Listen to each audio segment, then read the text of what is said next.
Welcome back. Well, haven't seen what played out yesterday and what has played out before yesterday. We've seen the investigation or questioning of Ibrahim Magu. We've seen several attempts of what's going on the House of Reps or National Assembly, questioning agents of government and how they conduct themselves, questioning the oversight function, the intention, the motive.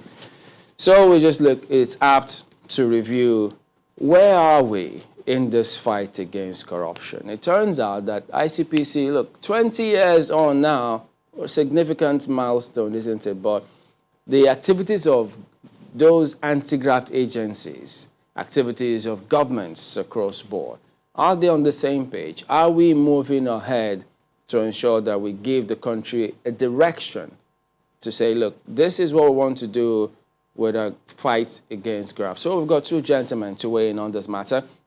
Our Rafsanjani is the Executive Director of CISLAC, joining us from Abuja. Also sitting beside him is Cletus Obum, who is a former member of the Cross River State House of Assembly. Gentlemen, thank you both for joining us today on the program. Well, Mr. Rafsanjani, let me start with you. I mean, keeping tabs, everyone sees what's playing out in the politics. We know the stance of the government. It was one of the mantra, one of the tripod, in fact, of their stance or their campaign message whilst they sought elective office. So give us your impression. Having seen what we've been doing, where we are today, how would you rank our efforts at tackling graft or reducing it to the barest minimum? Thank you very much, and good morning, viewers. The current Nigerian government, indeed, campaigned vigorously during the election period to say that they want to fight corruption, and of course, Nigerians were really sick and tired of the public official, misconduct and looting, and when the government, come to say that they want to fight corruption, definitely people would like to, support them. But unfortunately, in the process, the government itself has not, it appears to me, they have not sat down thoroughly to look at how they will fight corruption and what are the key issues that they need to deal with. Government do actually give priority to assets recovery. But assets recovery is just one out of many areas that needed to be given attention in the fight against corruption.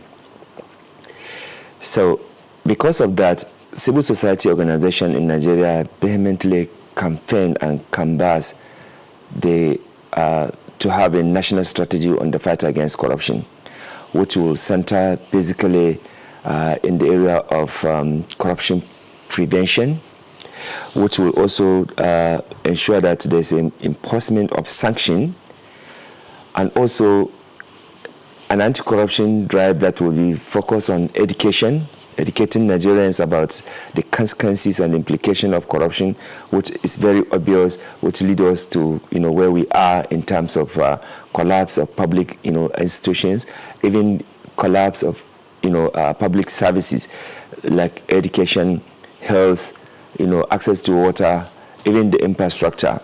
So Nigerians, were really eager to see that this thing is done. And then more importantly, again, the campaign to have ethical conduct and reorientation for Nigerians on the fight against corruption, as well as, of course, the recovery of, proceed of corruption, which is, of course, the assets recovery. So these 5 key areas, if government had given attention to it, I think we would have been able to make better progress in the area of the fight against corruption. All right. But government, unfortunately, ignore fundamental corruption areas. Mr. Rafsanjani, like just pardon me. We'll explore that a little further, but let's also establish the perspective of Mr. Obum on this matter. So, Mr. Obum, tell us, I mean, there's a school of thought that believes that people will judge this government harshly because it was their mantra, fighting corruption. So, in terms of the leaders, political leaders, leading by example, has that been sufficient such that the people can indeed say, yes, I'm willing to follow their lead because they are leading by example? Yes, I'll tell you this. Let me begin this program by saying that half of the time, and what we are dealing with here, the corruption we keep shouting about is excessive concentration on the federal government. When we talk about anti-corruption, we are dealing with Buhari, APC, and the federal government. Most of the time, we forget that even if the entire cabinet is made up of angels, or Americans, or Israelis, and they are doing well, as long as the states and other tiers of government, the state and the local government, the institutions, and other stratas of government, and even private life, even the private sector, is engulfed in corruption, it is like a sea of salt. No fish coming out of salt water can ever taste saltless. Therefore, you must deal with this. And that is why this morning I want to say that I have been trying to investigate privately as a journalist, as an academic, as a Nigerian interested in what is happening. And across this country, I came across a state that has tried to institutionalize anti-corruption. And that state I discovered is no other than Kano State. Before you get that, before you take that a little further, pardon me, before you go a little further, so having said that, do you then think that the federal government has led, or governments across the board have led by example themselves, their agents or agencies? Have they led sufficiently by example, having seen the actions they've been taking? Clearly, please, in the last 20 years of our democratic experiment, there have been more convictions of government officials, high-profile convictions in this government than all the governments put together. The last time we ever saw this was in 1984 under the military regime of this very same President Buhari. And today, you can agree with me that more governors have gone to jail, sitting senators have gone to jail, more people in government are being on trial, not just on media trials, but in court of competent jurisdiction across the country. And there are no sacred cows, such that even the first casualty was the SGF. No other points to the image of government than the Secretary of Government of the Federation. Today, as I speak to you, the first victim of anti-corruption was the Secretary to Government of the Federation, Babachir David Lawal. Okay. And of course, you have seen others going. Today, we are dealing with the Magu matter, even if I insist that the Magu matter is a different kettle of fish. We will also agree with me that a high-profile person of that nature is on trial. That does not mean that the past 4 chairmen of EFCC have not gone through the same way, but the manner in which it is being done shows. All right, there are questions as to, by example, from there the are questions as to the events, ministerial positions. Everybody is on trial, and everybody is facing the same. Even though there are questions as to anti-corruption, the events before that, but let me bring in Mr. Rafsanjani to give his perspective on your view that, well, it appears from what you've said, all is well. Mr. Rafsanjani, do you share the same view? Well, the problem that we have is that this government is not a government that is formed on the basis of ideology. So you have just simply rice and beans. So we have crooks and criminals and people who genuinely want also progress in this country. They came together to capture power, and therefore it is difficult for those who want this country to move forward to be able to convince or control or bring in programs that can help, deliver anti-corruption, successful anti-corruption fight. Because, like you rightly mentioned, at local government, at the state level, and even at the federal level, you have different people with different agendas. So there's no unity in terms of agreement that we need to fight corruption as a political party or as members of the political party or as governors or as even ministers and House of Rep members or senators. There's no consensus, and that is why the government is not able to move, in the manner Nigerians are expected, because not many people in government share the same opinion and perspective of maybe perhaps the president who, times out numbers, say he wants to fight corruption. The rest of them, they appear just to be doing what they want, and there's no effort to deal with that in a very institutional and systematic way. And that is why it is difficult to actually, in a very fair way, to assess this government, to say that the leaders of this country or the leaders of this government, all of them are on the same page. It is extremely difficult to pass that kind of fair judgment, because there are different interests, there are different groups with their different agenda. Many of them, they don't believe in anything called ethical or anti-corruption or any good governance. As you can see that from the local government to the state and even at the national level, every day you hear cases of corruption from the same political party. So if the political party has a conscious effort to deal with the corruption beyond just slogans, I think it should be reflected at the local, at state and national level of all its, official, and by so doing that, they will be able to galvanize public support and be able to get every Nigerian on board.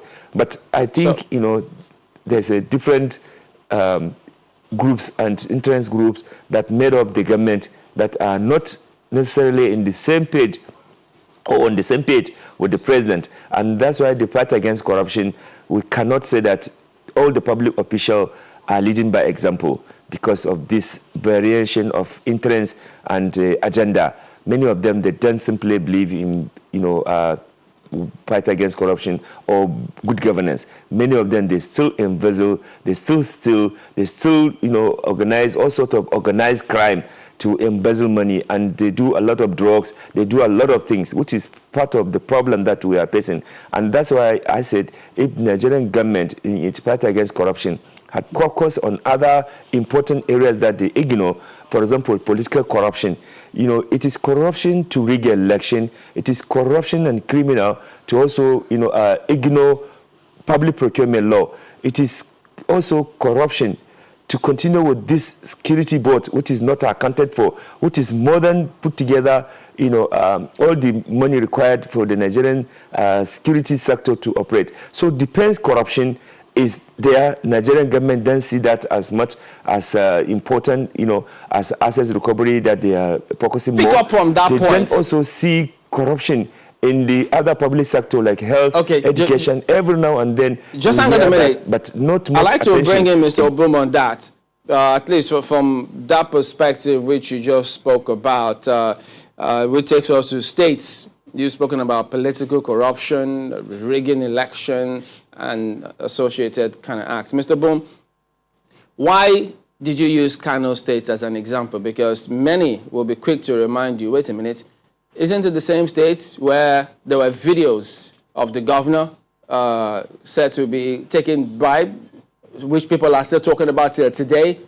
Why on earth did you use Kano State as an example? Precisely, one of the problems we have in this country, again, is what I referred to earlier on as media trial. I use Kano here to show the paradox of what media, especially the bastardization of the media, especially social media, as against the regular media.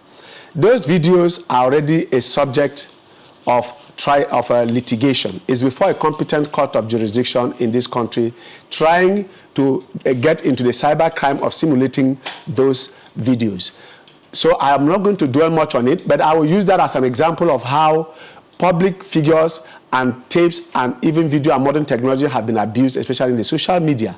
Kano, because I use Kano deliberately because I am investigating, and I'm going to continue to do this to show that Kano can become a model for Nigeria and for other tiers of government, especially the states. We keep concentrating on what the federal government is doing. Kano has what we call the Anti-Corruption, Public Complaints and Anti-Corruption Agency, Commission, headed by a very young and obedient lawyer, Muhuyu. Muhuyu is one of those people that Governor Ganduje is using in Kano State to interface and intervene in the activities of Kano State government in terms of anti-corruption. How did it happen? such that even prices, hoarding of food items during Ramadan and especially during this lockdown. If you remember how Kano became almost first and was competing with Lagos State in terms of the COVID-19, today Kano is almost at rock bottom and they are almost flattening their curve. And again, you find that in Kano, they are building an institute of anti-corruption only second to ICPC and EFCC.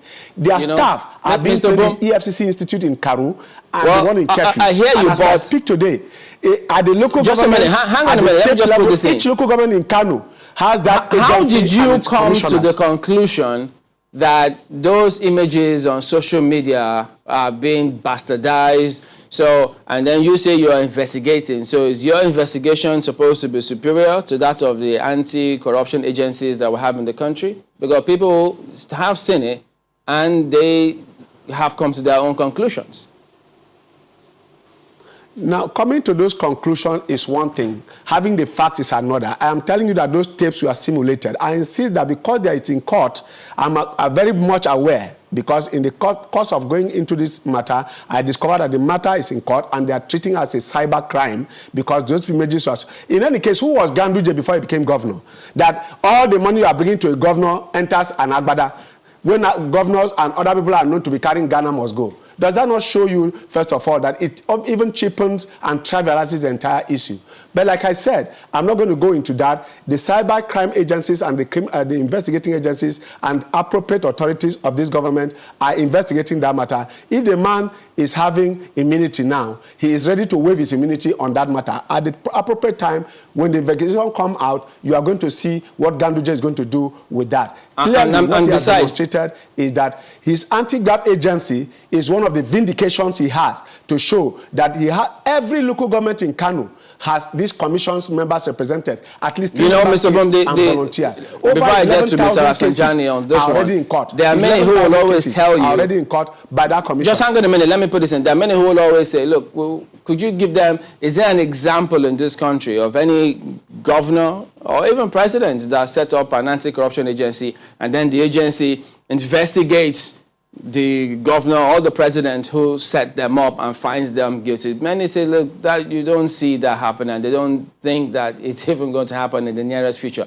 But Mr. Rafsanjani spoke about security votes and conduct of politicians for elections, which will send messages to people.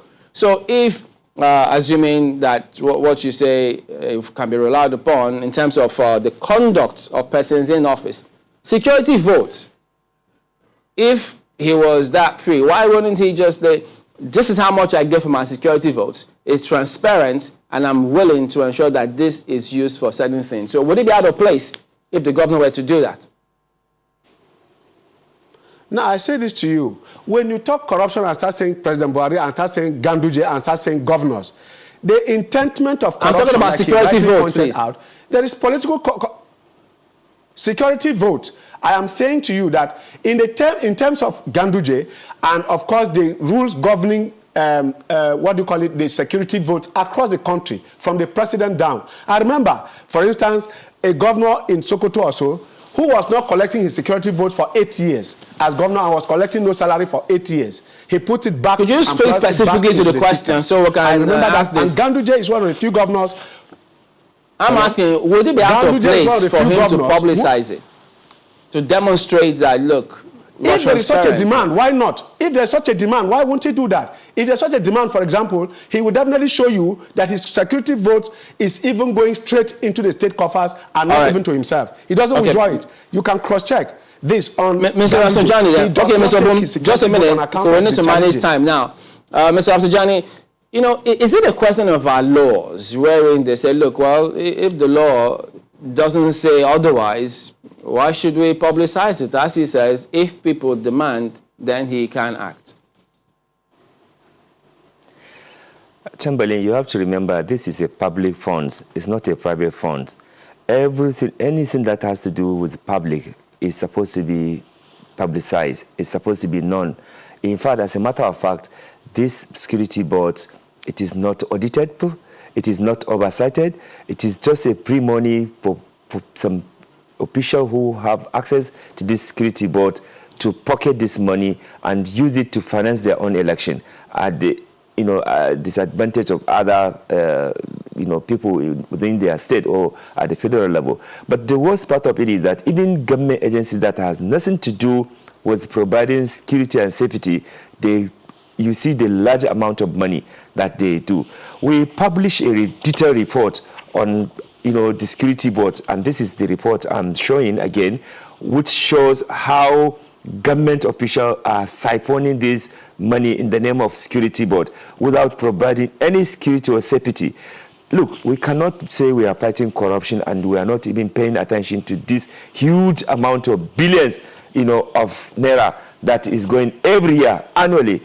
In fact, if you look at the amount of money that is going into this security board, we have over 241.2 billion naira annually, taking just from some other few government agencies, taking more than money that is required for police, navy, and air force, and then you say you are doing security board. What security board are you doing that even your police, you are underfunded it, the army and the air force put together, they do not have the account of money that this so-called security board is involving.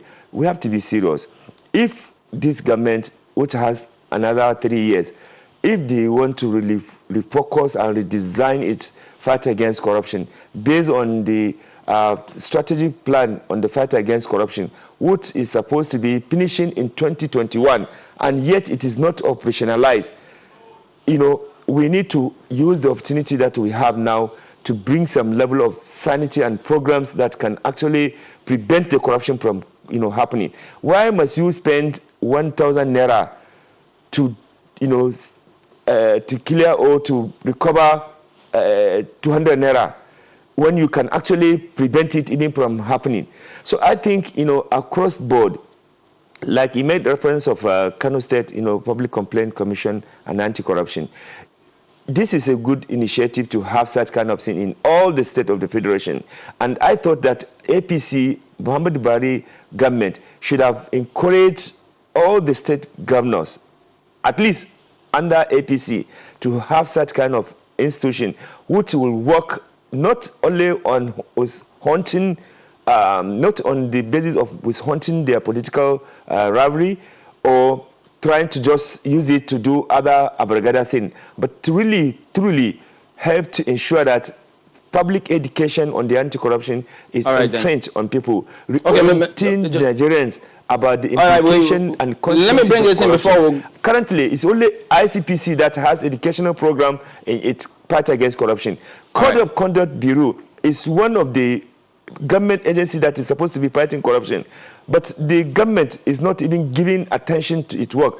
Assets declaration is one of the major corruption area that the government at state and federal level has not given attention to. Okay, so oil and here's what we'll do. It's time for break. So just give us a moment. We'll return and focus on that bit before we wrap it up in just a moment. Stay with us.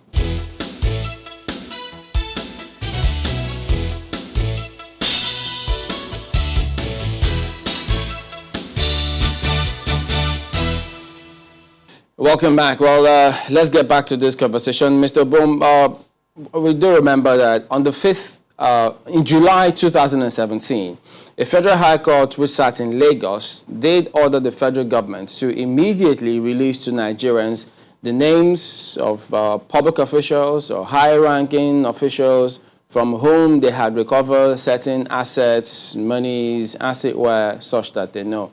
So tell us, ever since then or till date, is there anywhere, have you seen that happen where you can go in and see that these are the names of people from whom certain assets have been recovered from in compliance with the court order, and in order for them to demonstrate transparency to show that, look, this is how transparent this asset recovery or anti-graft agencies' activities are? Have you seen anywhere? You are giving unto me a responsibility that is not mine. It is a question, not a responsibility. The responsibility is just to answer the question yes or no. No. When you box me into that, how do I become the spokesman for this government? You were a spokesman for Ganduje just now. So why can't you speak about this? Now, Yeah, I'm speaking about it. The court gave an order. Somebody went to court. Our court system and our jurisdiction, our jurisprudence is adversary. That is to say, somebody must challenge. It is not enough like the American system where you just go for interpretation. Here we are asking that somebody takes an action. Somebody went to court. Under our laws, the the Freedom of Information Act, you can demand any information from any public institution and get it.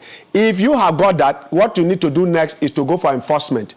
Has the person who went to court got for enforcement? That is when we all will benefit from. I will also benefit from it because I also want to know. So I think that I have not seen it. It is not to my knowledge. But if it doesn't exist, the person who went to court has a right to demand for the enforcement of that court order. Have you seen because I'm not anywhere? I'm not so aware that are you deliberately trying not to let me put the question in? I have not found it anywhere. I insist. I have never cited it. Never cited it.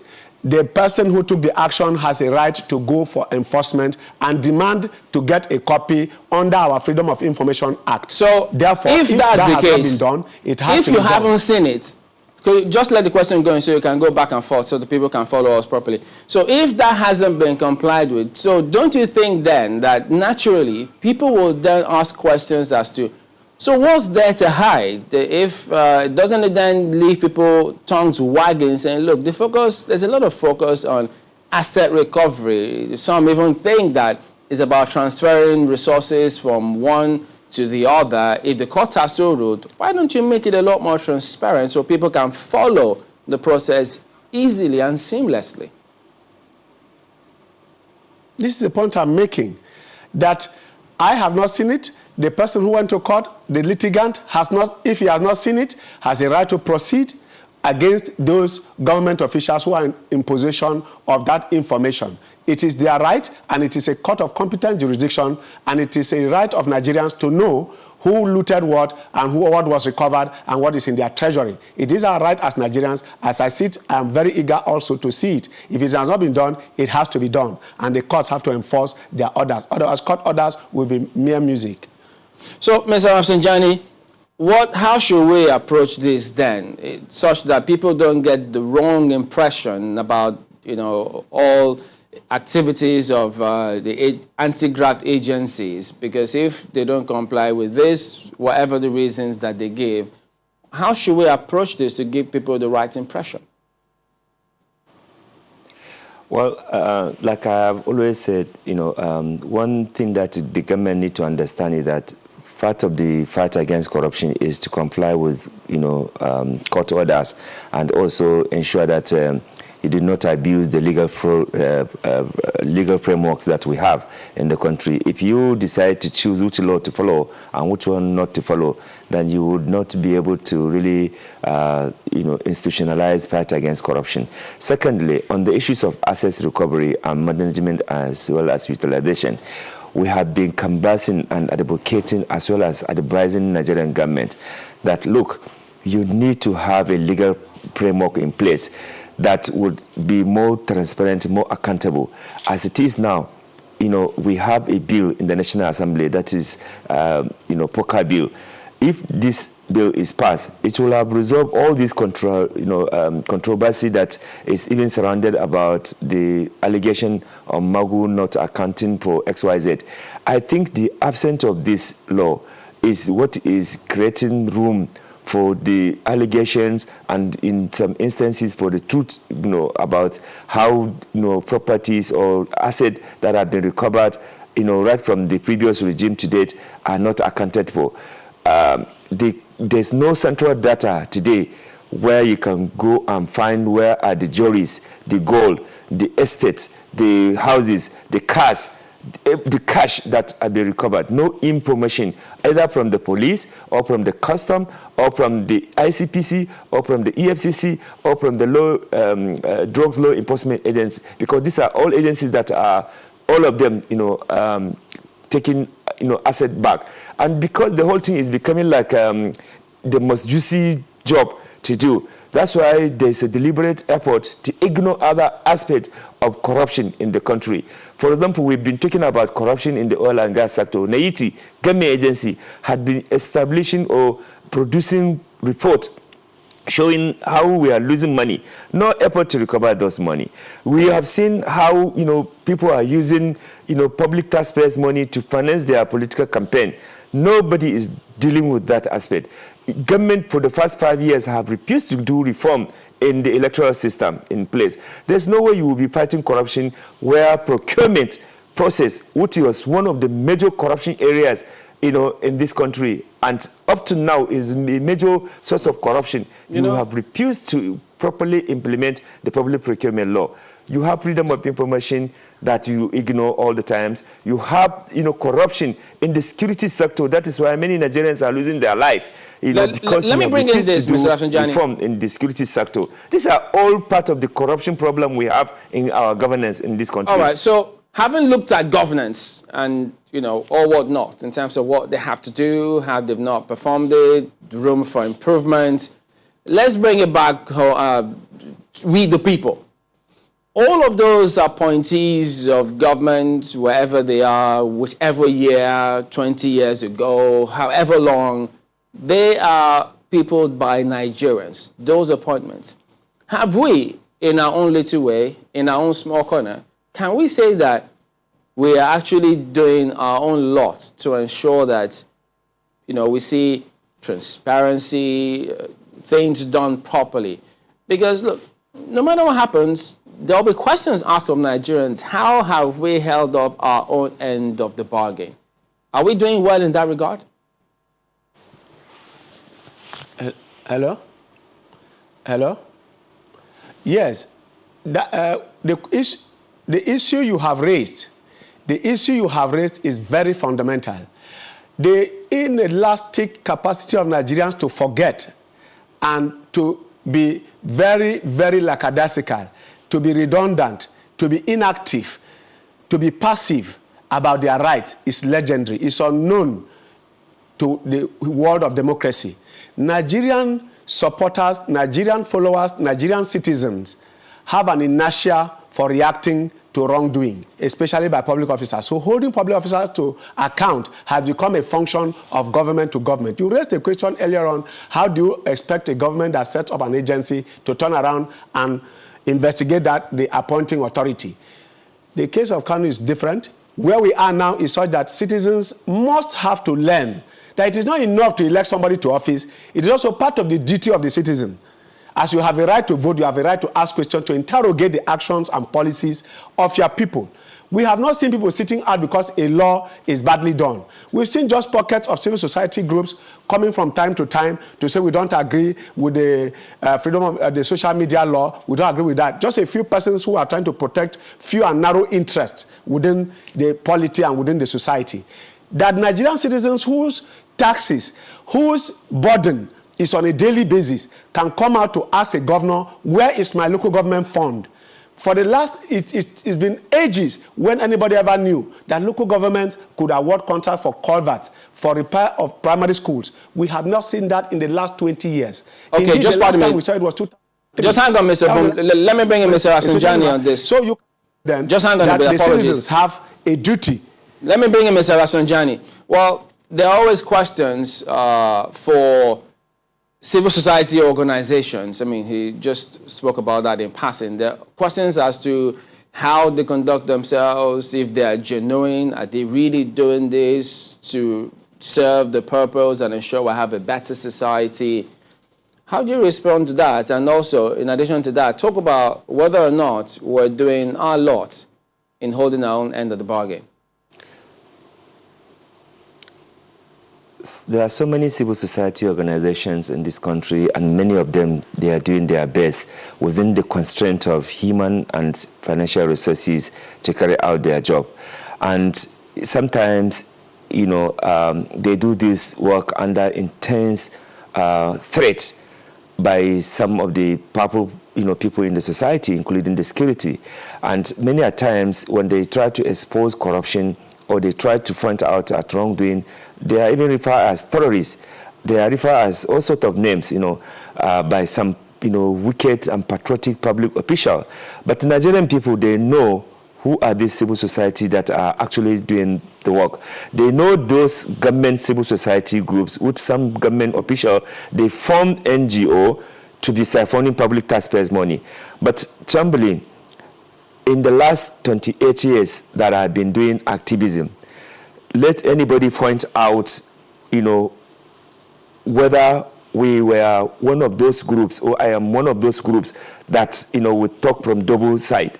I have been consistent, and I pray to God to keep me as consistent as I had been, and talking about my country, how our country will be pushed. And many Nigerians, who are doing NGO work, they do this, they are also like me. So to think that civil society groups, they are not, doing enough, or they are not makers within the constraint they find themselves, I think it's very, very unfair. Groups that are working on human rights, on accountability, on good governance are there, they are visible, you know them, and that is why, I always advise the media when they say all this coalition of NGO, let them identify which group.